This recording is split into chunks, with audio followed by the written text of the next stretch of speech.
Hey guys, welcome to this video on how we built our bookcases and our bookshelves for Spineless Reads. Now, obviously, I'm coming to you from the future where the bookcases already exist.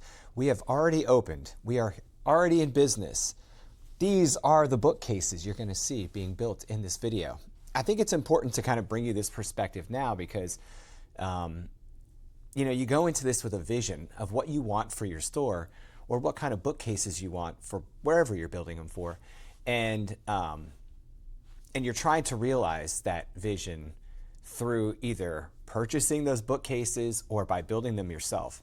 If you're watching this video, you may be in the middle of that decision, or you may be considering how to build your own bookcases and you've already made up your mind to do so. So we did all the math, obviously, before we opened our bookshop. We're at 1,160 square feet roughly here in Williamsburg, Virginia, and I was facing potentially $40,000 worth of bookshelves for the shop if I bought them from a furnishings company that makes bookcases specifically for bookshops, right?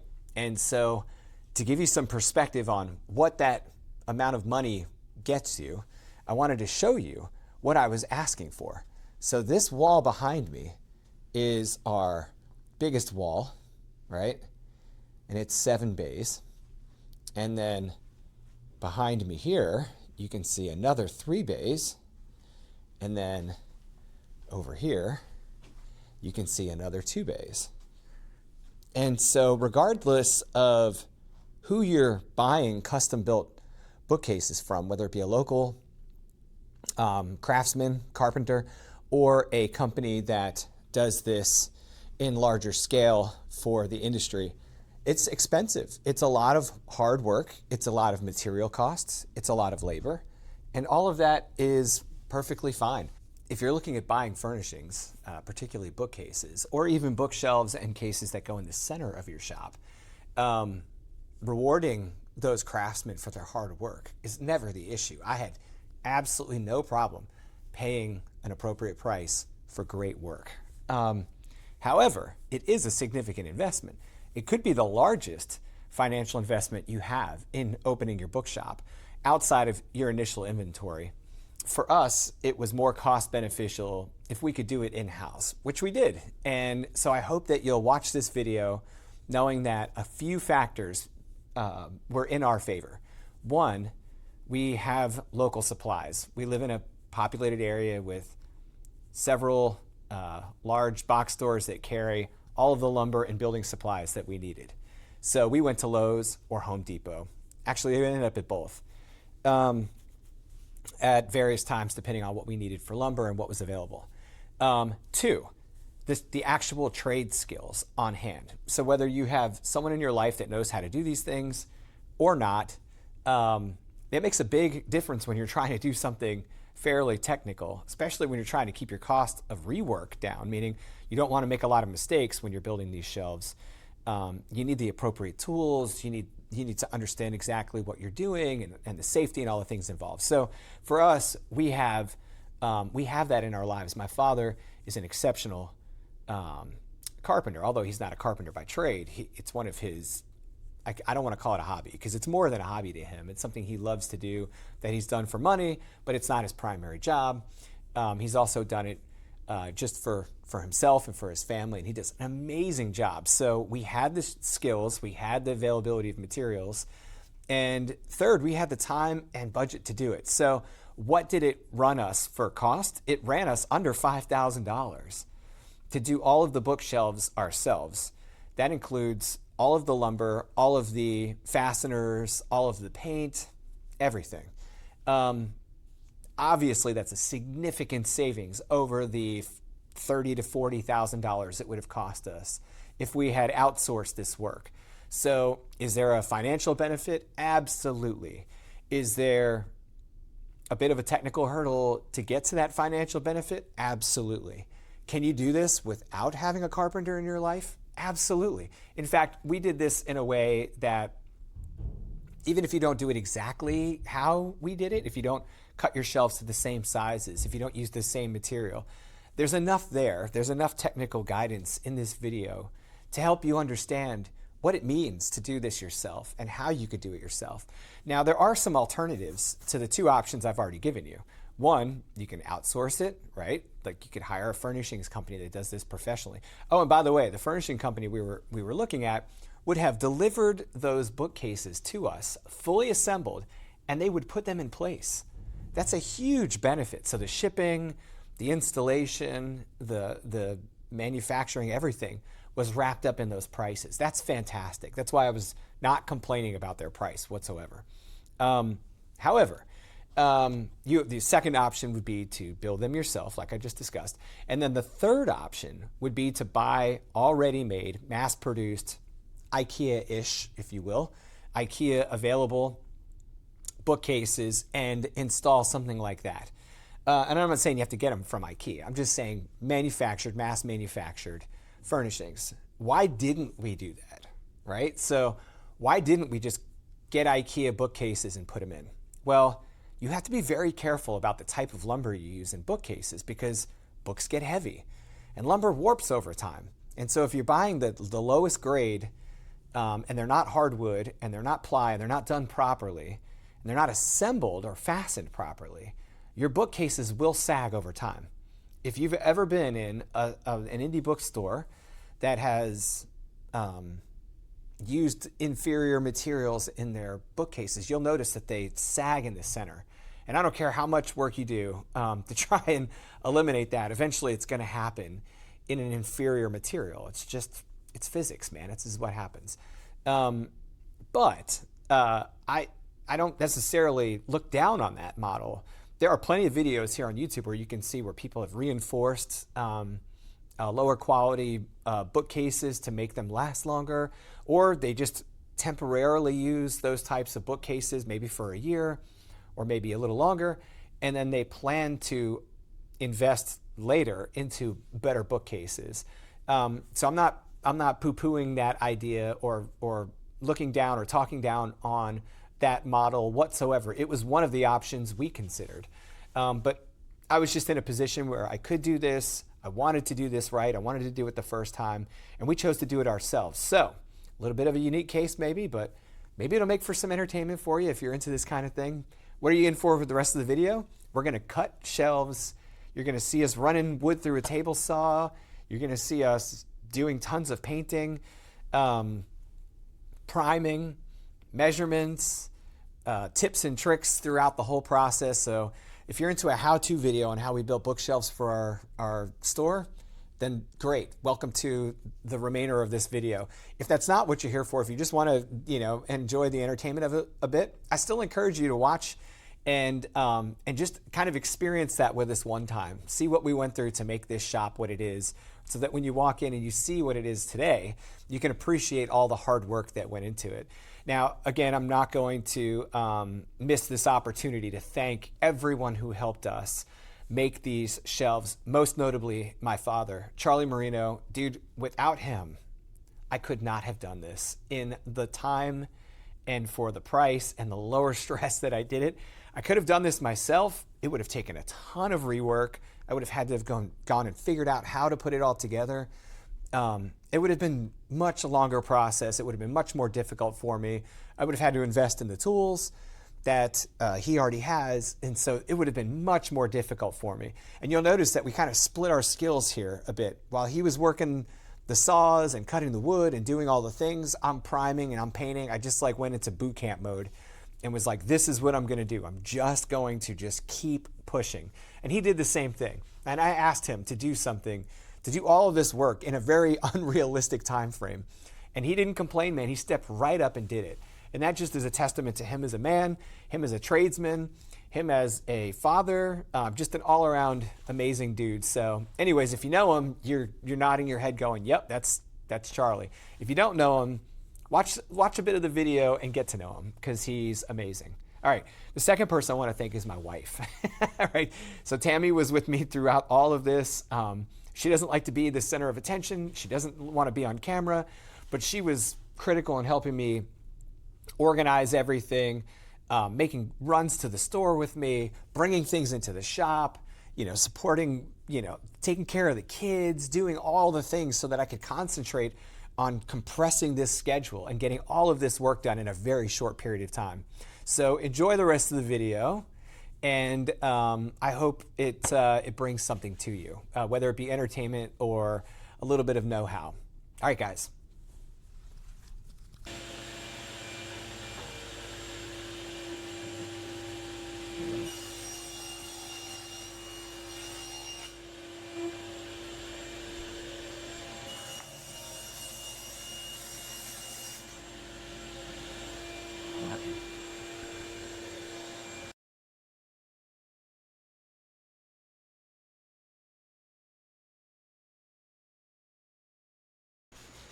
What we have now are a ton of bookshelves. And so what you saw a minute ago was him putting the last sheet through that was half of one of these. So these this was a 4x8 sheet, and then it ended up as a 2x8 sheet, and then those 2x8 sheets got cut in half, and then they got cut again. And so here we are. So here's all the bookshelves. No waste. No waste. We've got one extra sheet over there. This is your waste. That's it. It's awesome, man. And this was going with 4-foot wide shelves and a pro on the table. Not me, him. So this is Pop's master carpenter. So basically what we've used here is hardwood plywood. And you can see it's good. These layers, plus the way we're going to construct them, are what keep the bookshelves from bowing over time. If you don't connect, or if you don't assemble the bookcase out of the right type of wood or type of lumber, you'll end up with deformed shelves. They'll sag in the center. So this is just straight up hardwood plywood, right, Dad? Yeah. Yep. So It's a, is this poplar? who knows what's in between? Right. It's probably the low end grade for cabinet making, because it's going to get painted. Right. If it was going to get stained, or if it was furniture, kitchen cabinets or wall units like I made in the house, I still use this, even the wall units, because it's basically for shelves. Gotcha. The face will use better wood. You can use maple or #1 pine.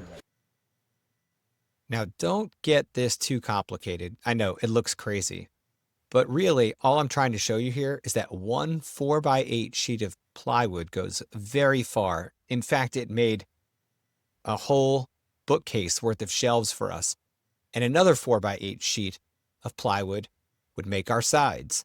And so all you have to do is figure out how many of these 4x8 sheets of plywood do you need to build a certain number of bookcases. And so we were able to use 15 or 16 sheets of plywood to make the bookcases for our shop. So this will get us quite a bit of shelving. And we'll have 7 shelves per bookcase. And then what we're doing is we're starting with 12 bookcases in the shop, 3, 2, and then a wall full. And 3 on one side of the point of sale system, 2 or 3 on the other. The rest will go on that wall, the long wall across from the point of sale system. You guys will see it once we get in there and get it all assembled.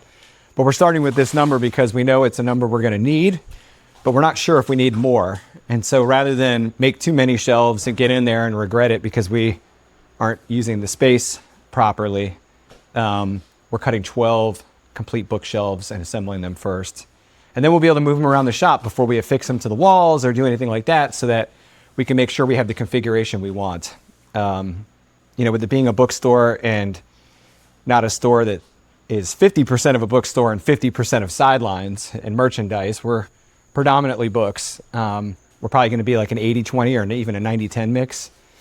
The vast majority of our wall space in our 1,660 square foot space or so are going to be used for bookshelves. So anyway, right now these get cut, and then we'll start cutting sides next. So we've got all the shelves cut. All All right, this is a real quick tech tip.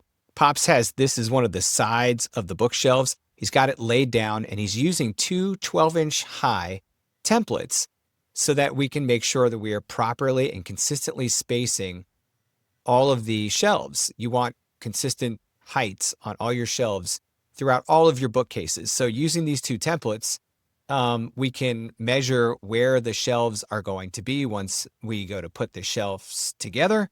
And we're going to drill starter holes in the back of these sides that'll help us out when we go to assembly later in the video.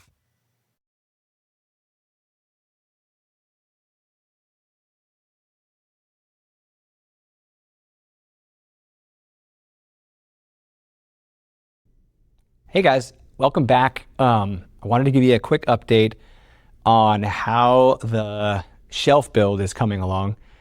And I think you'll see that we've made quite a bit of progress. I'm almost into my last few shelves of quicksand and layout for priming. So I figured I would start this video showing you what I've done so far and then set you up over near my workstation and show you exactly how I'm doing just that. Okay, so here's what I've done so far.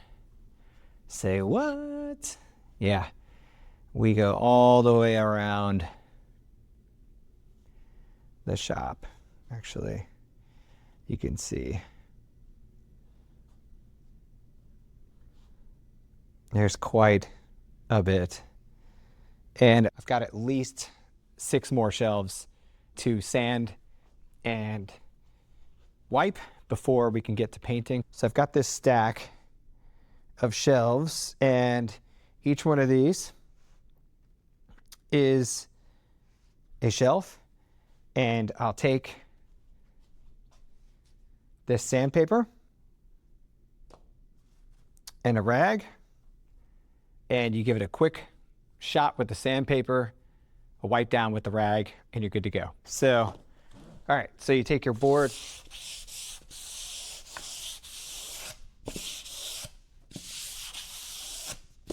I'm just giving it one quick shot with the sandpaper, feeling if it's catching on anything. And then I'm gonna come down here to the edge and you're just giving it a quick shot. You're not here to like sand the wood.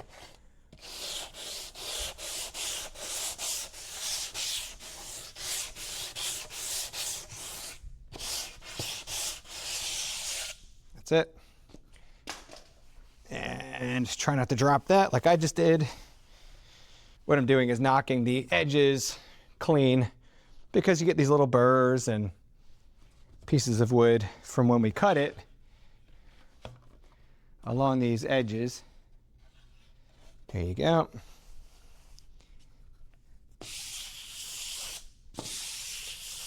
This one looks good.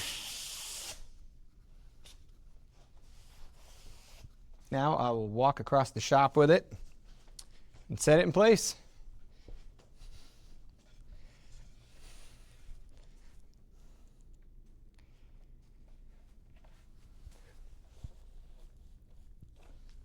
All right, now what I want to do is I'll show you guys the way I laid them out. So I laid these out so that I could fit in these gaps between the sets of shelves. And I'm just going to work in there. I'll have my paint tray, my roller, and I'll put a coat of primer down.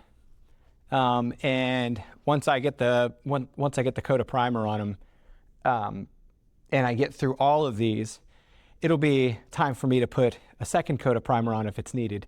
So the cool part is, you know, it's recoat time is roughly what it'll take for me to do one pass on all these boards. And so I can recoat them as soon as I get done with the first pass if I need to.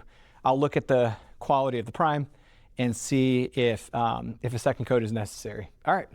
And then they'll be ready for paint. And it'll be the same process there. Keep them right where they are after I've flipped them and primed the other sides, and apply a coat of paint, let that cure to the recoat time, then put a second coat on at a minimum, and then flip them and do the same thing on the other sides. Now I don't need to do the trailing edges, the very edges of the boards, because those will be covered by the sides of the shelves and the faces and the backs of the shelves. So I just need to do the top shelf surface and the bottom shelf surface, and that saves a lot of time and paint. It makes it possible to do it laying them flat on plastic like this. So the plastic I got at, I think it was Lowe's. I bought a pack of 5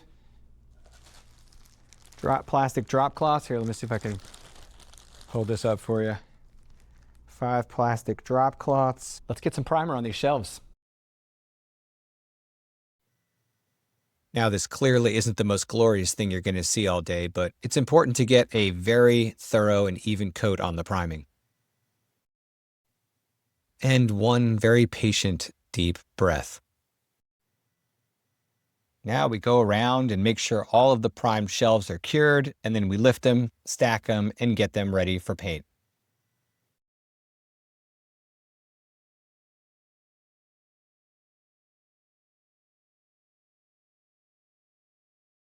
Now, I love this paint, but it took forever to properly stir, and you need to make sure that it's very, very thoroughly mixed before you apply it. Now, I'm not trying to bore you with more video of us painting, but I think it's really important for you to pay attention to the method that Pops is using here. It's nothing tricky, it's nothing fancy, and yes, he is a coatings expert, really, honestly, in life.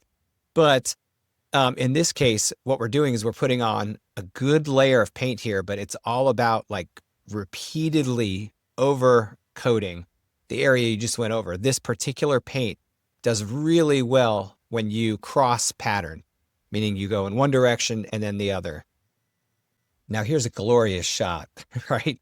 We have done hours of painting and laid all of those shelves out to dry on the floor. Of course, on top of the plastic, not the carpet. Now, the reason we're doing this is because we can't touch them for 1 to 2 hours, and we can't overcoat them or apply another coat of paint for at least 4 hours. So what we want to do is just let these things cure throughout the rest of the day and overnight, and come back tomorrow morning and tackle them when we know they're cured for sure.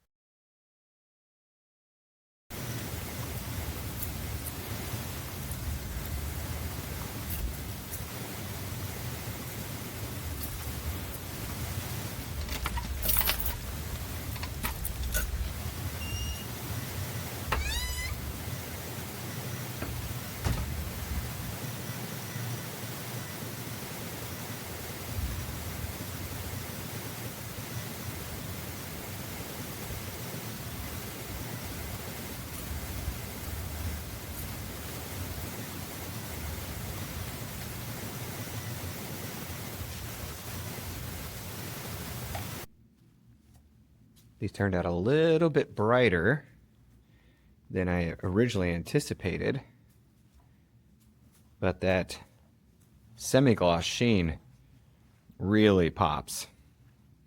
And that should do some good to protect the books as well.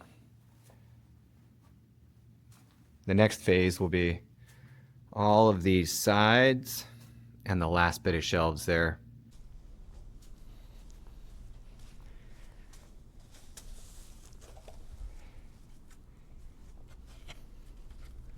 Take the boards.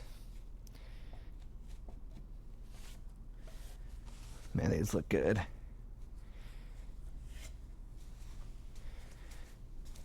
And one at a time, bring them up to my paint station and stack them coat to coat, painted side to painted side. And work through this coat of paint, primered side to primered side. Work through this coat of paint. Get this one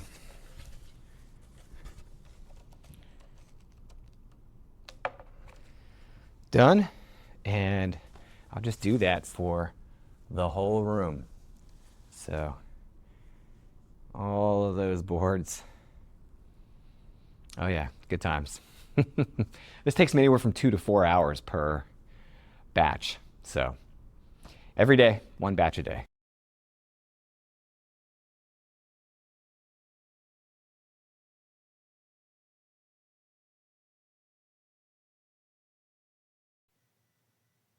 So now that we have the shelves and the sides painted, we had to paint the backs of the bookcases. This is the surface you'll be looking at when you look through the bookcases behind the books. So yeah, here they are in all their 4x8 glory, finished. It took forever, but we're finally ready to put the bookcases together. So the first thing we did was we pick out the two sides, and then we took out a bottom shelf. And so the bottom shelves are only painted on one side because it would be a waste of paint to paint the other side. And then we have pre-cut templates that set the height of each shelf. And you'll see those in a minute. All right.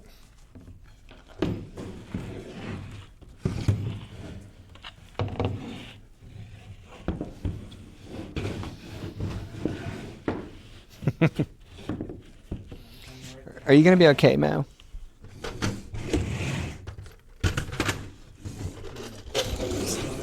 Yeah.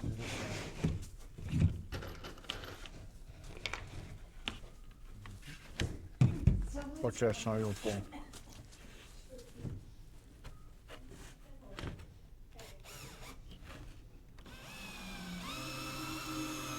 I'm down.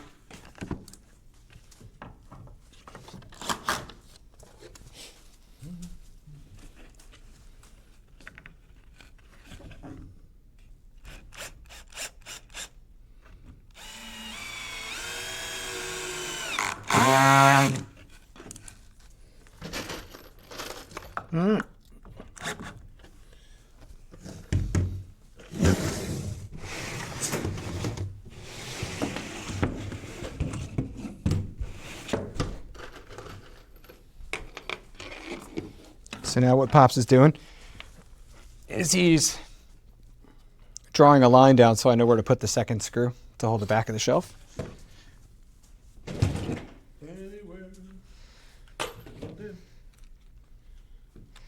All right.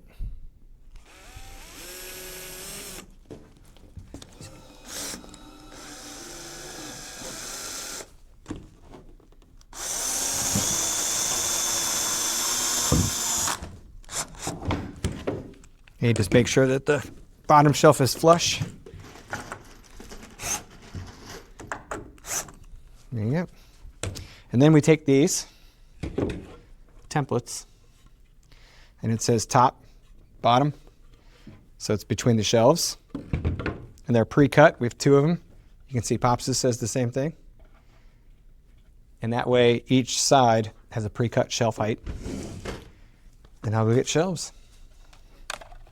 So this spacer is what sets the height between the shelves, and we just use that all the way down the line. Went a little late on these. Some of these sides. Yeah, I can see that. Yep. It's tight. And they come out. We'll use that to set the next one. Pops can't get his to move yet.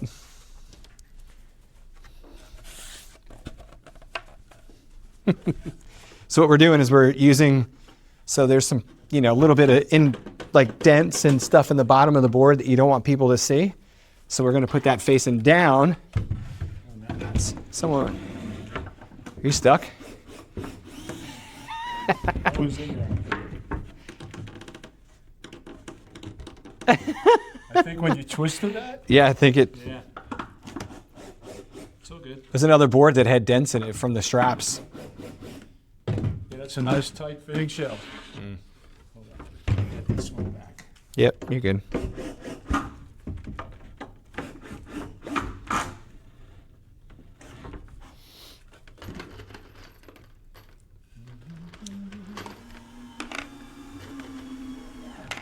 And then we just repeat this process all the way up.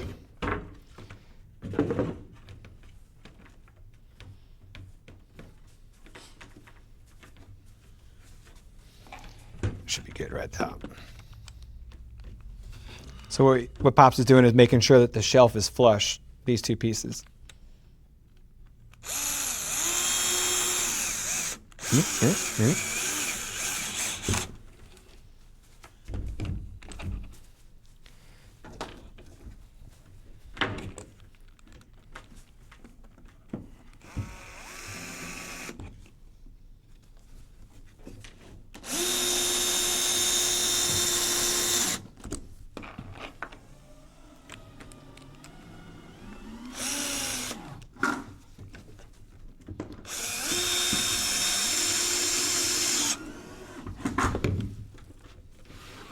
Perfect. Shelf.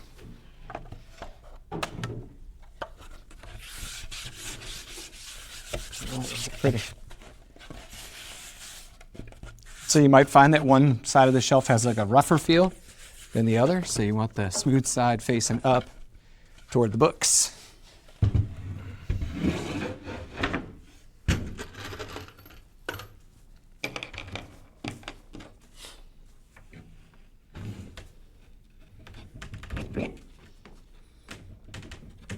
Mm-hmm.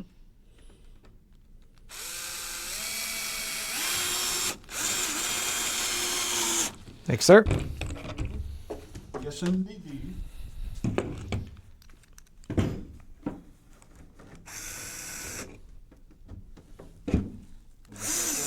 Nope, you're good.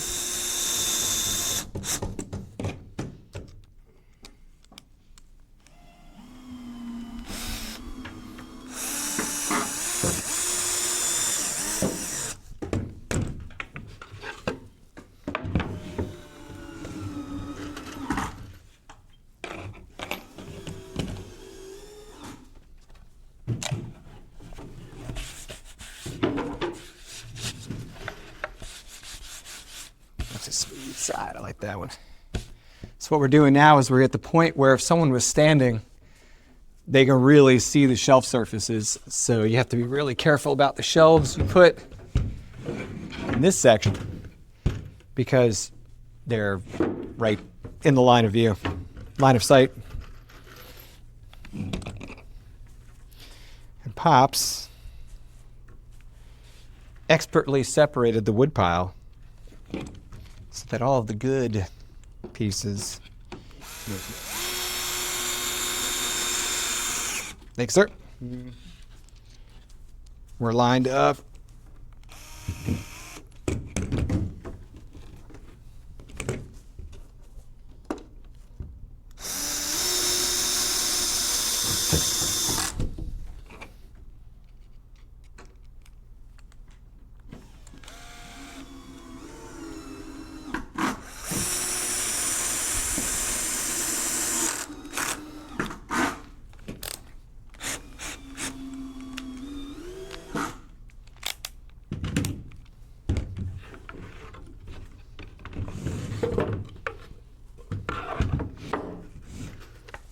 So now we're at the point where people would be looking up and they can see the bottoms of the shelves, so you have to make sure that you have a nice piece facing down.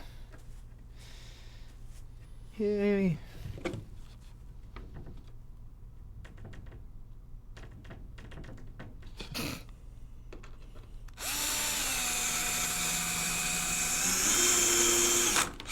Thanks, sir.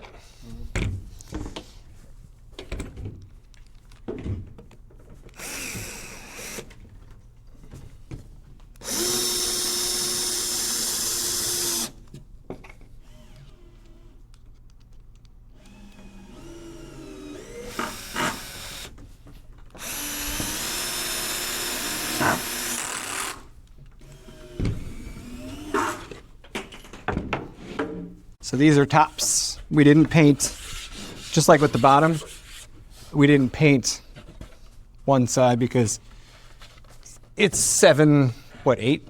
Almost 8 feet? 7 feet up in the air. So, yeah, 8 feet. So nobody would see. Well, you're good there.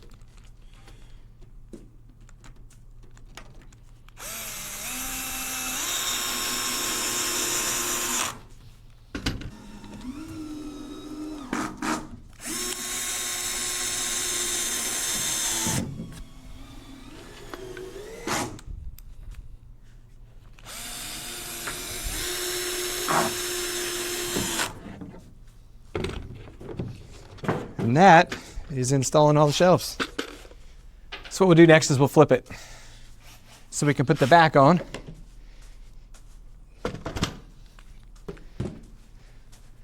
Which I kept forgetting earlier.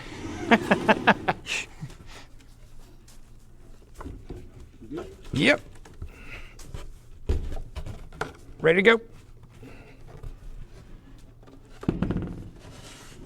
We've got this whole process down to about 30 minutes, right? Yeah, I think Per we're shelf. getting there. We didn't square it. Oh. But I'll square it here. Just square it right up. Just use the screws to square it up. So you can take the tape measure and go from corner to corner, take a measurement, then go from corner to corner, take that measurement, and make sure that both of those measurements are the same. That means the unit's not skewed. And so Pops starts in one corner, and then he'll work his way up, and then he'll go back down here, and he'll set that up. That makes sure that the whole unit is square. Sure. Just push it this way, Luke, the shelf piece of it. A little more. Like that. Right. Took the shelf and did that with it. Yeah. So which one did we go to? The outside one, right there. Okay. Let your thumb a minute. Make sure. Yep.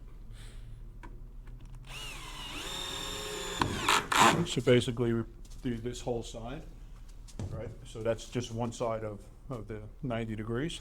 And then this one's here at the bottom. And then you put that one there, and that was down here. So when we push that up, it would be 1/8 of an inch off. If we would have left that in an 8-foot piece, it would look. Right. Yeah. It's skew. So now I just look on the sides, and it should look pretty straight. See it? Nice and straight. Yep. Very nice. Very nice.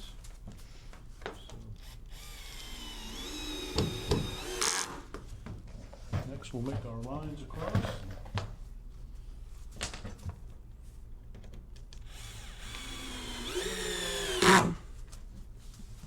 Go around with the gun.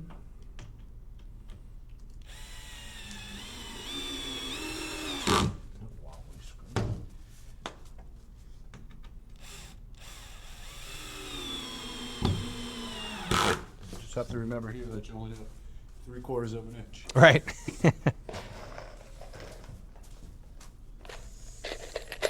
So for the backs, we have these smaller screws to hold the back of the shelves to the back piece itself. You don't need a really long screw.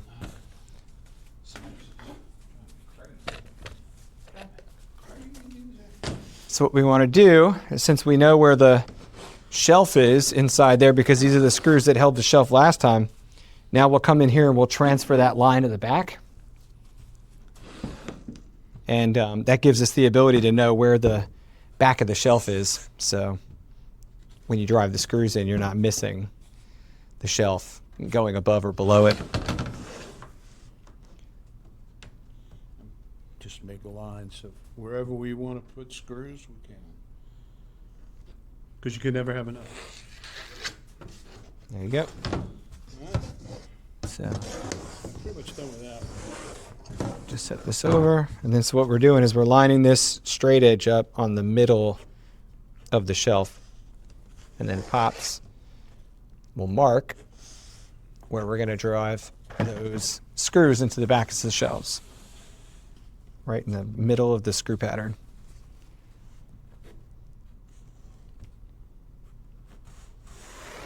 If you don't do this, if you try to eyeball it, you'll probably tear up your shelves by driving screws through them crooked or above or below them.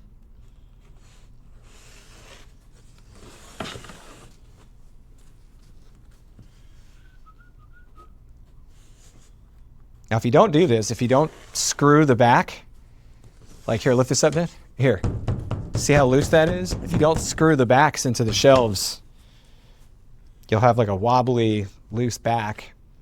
And then people push on it. Yeah. Push books in there. And when you push things into the shelves, it can separate the shelf from the back.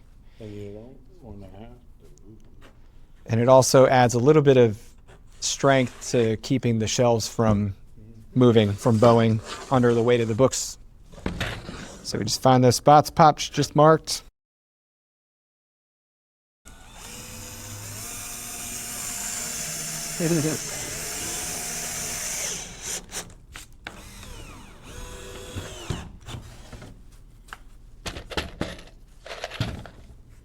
Just Remember, go slowly. Yeah, you want to, what Pops was just saying, to go slow so you can tell if there's an actual shelf behind the screw. Grabbing the Yeah, we could feel the firmness. If you look here, Mo, can't see any deflection, but if you go right next to it, you can see it bending. Yeah, feel the naked connection. And these are just like shelf stays in the back. Get the shelf spring. And that bone can't move.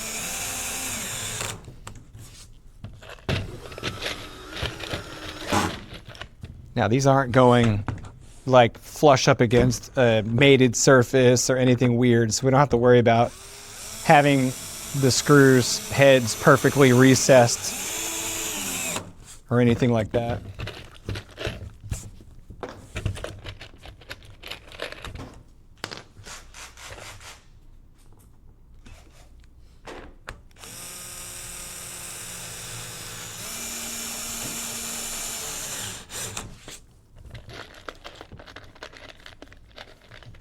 And then Pops will get the nail gun out and he'll drive some thin staples or some small staples between all the screws.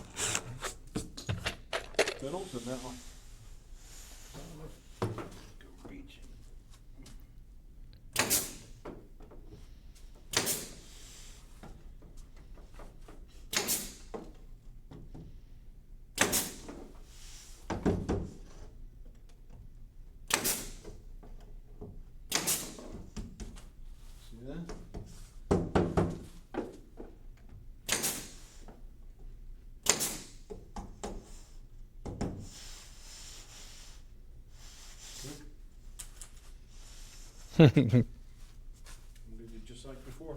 Now Maddie's going to go around and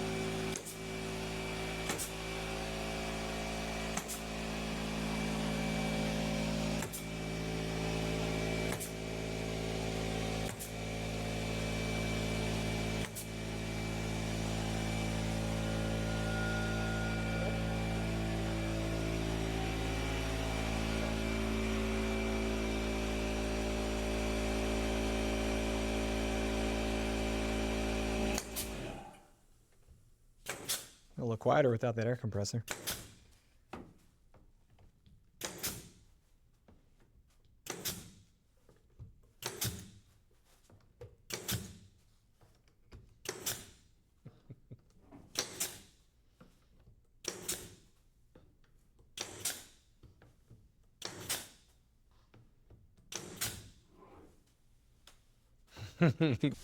So the next thing we'll do is we'll stand it up. Yep, and then we'll put a level on it, make sure that the shelves are level, that the unit's square. If the unit's not, it'll throw the level off. Yep, sorry, I'm out. Can't see, so. Stand there up anywhere you want. All right.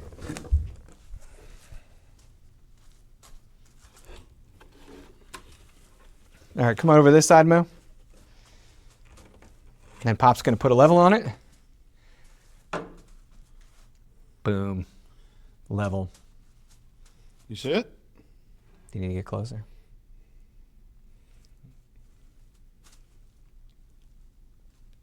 Perfection. High five. And then it gets moved. No shelves are done. Let's get it in. We need a right and a left. Oh. He's a big guy.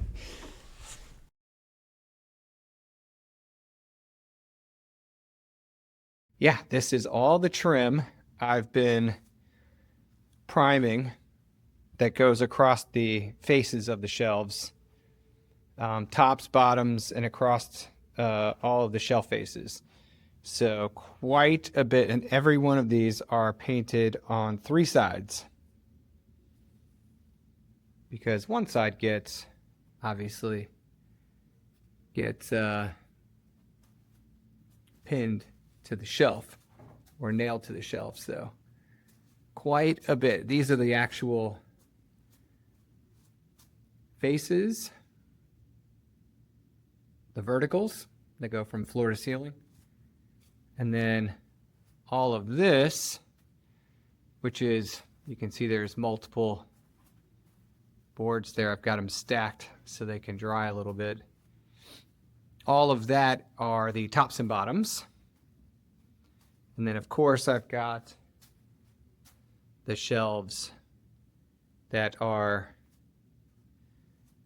prepped, primed, and painted for the last set, and these are doubled up as well. So you can see quite a bit been going on here.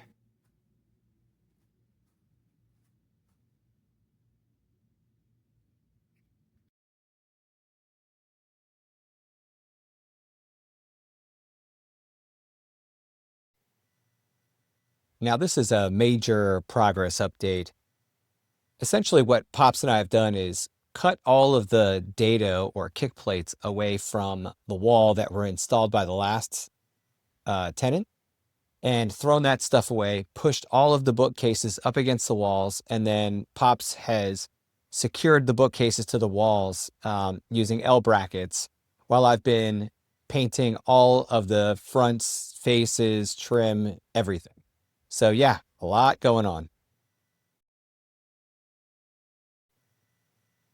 Now we're getting to the fun stuff. Pops is installing one of the shelf faces. Now this piece of wood goes across the unfinished face of one of the shelves and essentially makes that nicer, aesthetically more pleasing, but also adds rigidity and strength to the shelf because it can't bow as easily when there's a piece run across the front affixed to the shelf.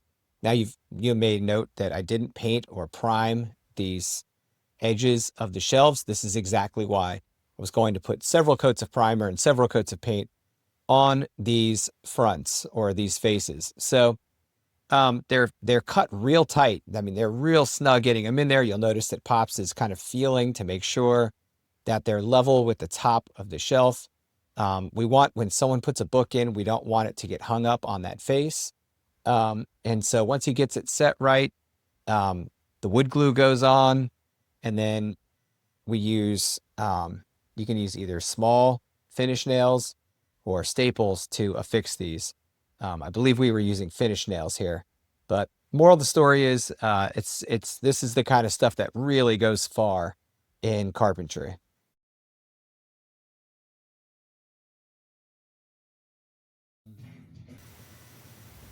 Let me tell you, this is one of those sweet moments in the project. I had been waiting for weeks to pull this stupid plastic off the floors.